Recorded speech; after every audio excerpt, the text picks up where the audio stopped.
Hello guys, good morning. Good morning, good morning, good morning to all of you. Ayan, for today's videos guys, ayan, sasabihin ko sa inyo guys kung ano po yung nangyayari talaga kung bakit hindi po ako nakapag live within 3 months. Ayun. So, ayan, kung makikita niyo ako ngayon guys, ayan, medyo, ayan, ang lalaki ng ano. Kita niyo yan guys.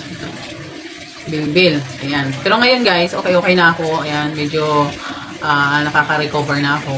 Ayan, so, sa 3 months na nangyari sa akin guys, ayan, so, habang tumatagal kasi, na hindi ako nagla-live noon, nagkakaroon ako ng ano na, parang ano, paritong pamunas.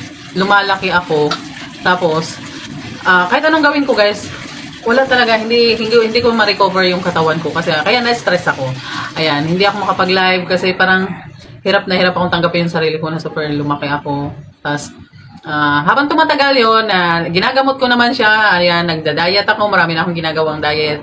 Ayan, kulang na nga lang, hindi na ako kakain. Kaso nga lang, ganun pa rin. Yung timbang ko, lalong tumataas at palaki ako ng palaki as in. Yun.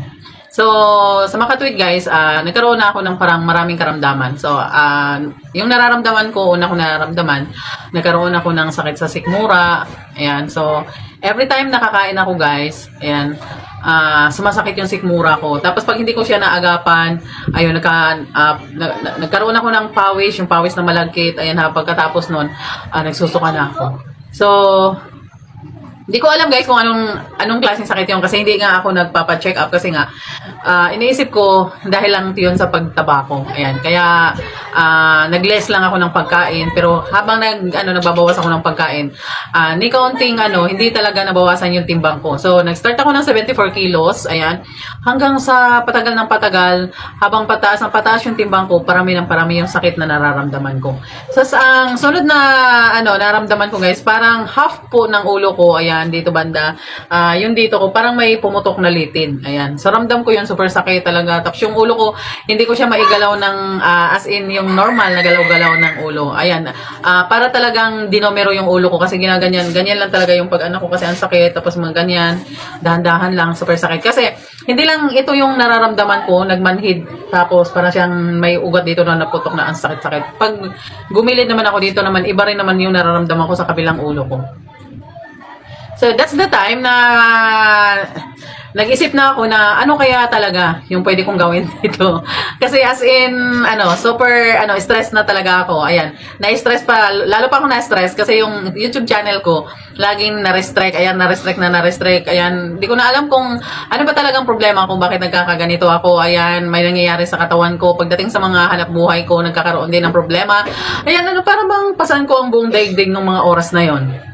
So, feeling ko, isip ko talaga, after January, pag ganito pa talaga yung, yung sakit ko, yung anak ko mismo ang nag-advise sa akin na, bakit hindi na magpa-check up, magpa-hospital kasi meron naman kayong free sa security. Ayan. So, sabi ko, oo, wala pa kasi akong time. Pero, natakot din ako kung ano yung mga sakit-sakit ko talaga, super. Kasi, nabahala ako kasi for the first time, ngayon lang ako nagkaroon ng ganitong sakit na, na doble-doble talaga. Hindi lang yun, guys. Hindi lang sikmurang nararamdaman ko. Pati yung pananakit ng likod ko na may gumuguhit, ayan, yun din yung isa din na nakakapanghina sa akin. At yung mga mga kasuan ko, grabe ang sasakit.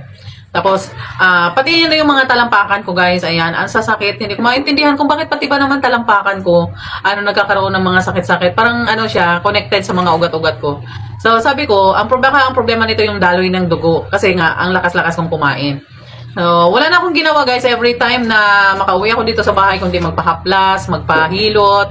Ayan, yun ang ginagawa ko para lang maging okay yung pakiramdam ko. Pero, never talaga naging okay yung pakiramdam ko.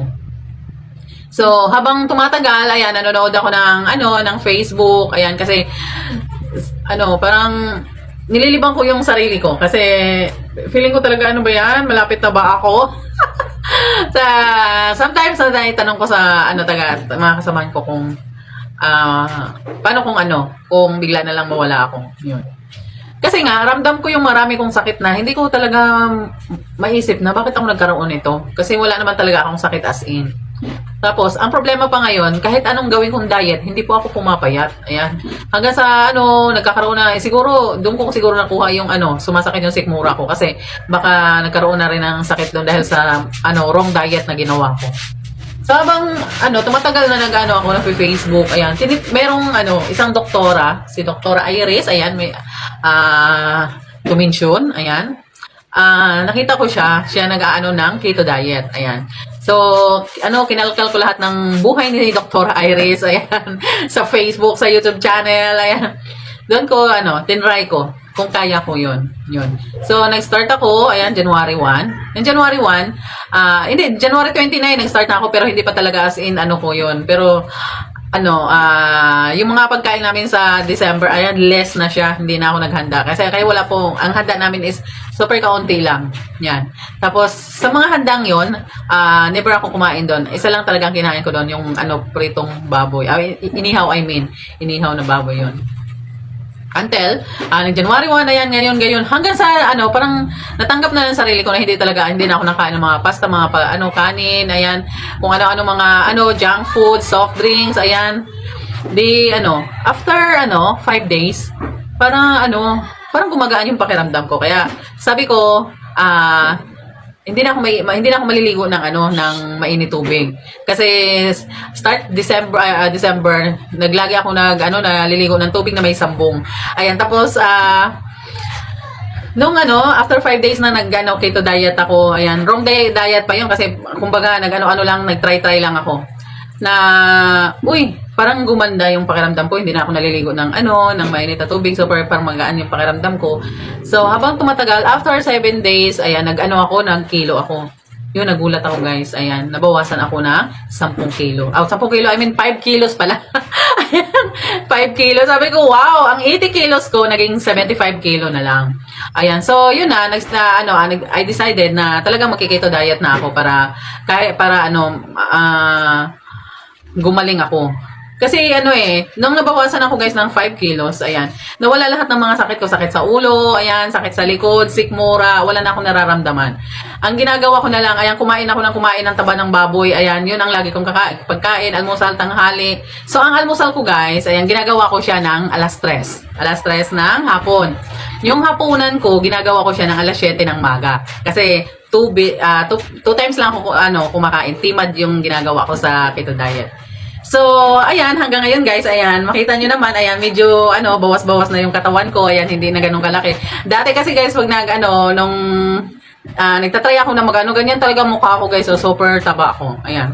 Kaya, ayan, thank you sa mga doktor na keto diet. Ayan, sa mga post nila sa YouTube channel, sa Facebook, ayan, na napanood ko. Ayan, thank you so much. Kasi kung hindi dahil doon, ayan, hanggang ngayon, hindi pa ako makapag-live kasi super sakit ng ulo ko, stress ako. At saka, lahat ng sakit ko ng katawan ngayon, nawala na. Ayan, thank you, Lord. Ayan, thank you so much, Lord. Ayan, napakabait mo, ayan, sa akin, kahit na hindi ako mabait. Ayan, thank you so much. Ayan, sa mga marami din dyan, mga sakit-sakit. Ayan, mag-keto diet para